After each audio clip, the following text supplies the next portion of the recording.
श्री हरये नमः। श्री गुरुभ्यो नमः।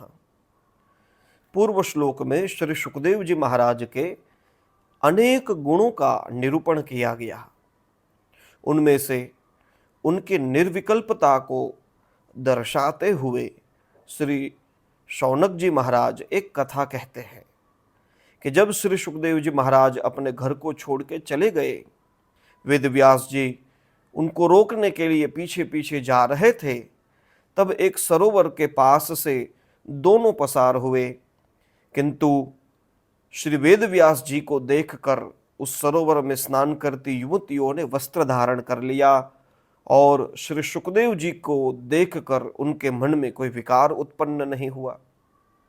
तब वेद व्यास जी रुककर उन स्त्रियों से, उन देवियों से पूछते हैं कि मेरे से आगे अभी अभी 16 वर्ष की आयु का युवा मेरा बेटा यहाँ से पसार हुआ, लेकिन उनको देखकर आपने वस्त्र धारण नहीं किया और मैं वयोवृद्ध हूँ, ज्ञान वृद्ध हूँ, फिर भी मुझको देखकर आप सबने वस्त्र धारण कर लिया, ऐसा क्यों किया?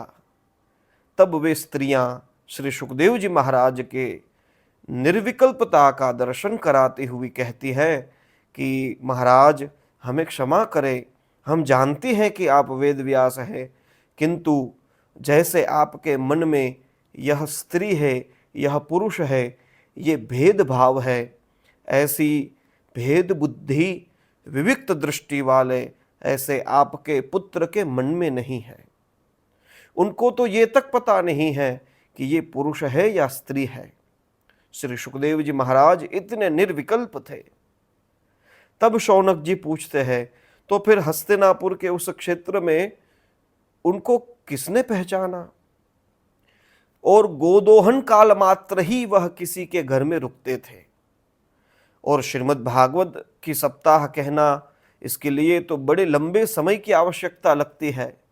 तो इतने समय तक श्री सुखदेव जी महाराज राजा परीक्षित को गंगा के तट पर भगवान की यह दिव्य कथा कहने के लिए क्यों उपस्थित हो गए और पलाठी लगाकर बैठकर भगवान की इस दिव्य गाथा का गायन करने क्यों लगे?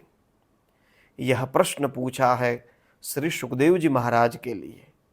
जय श्री कृष्ण।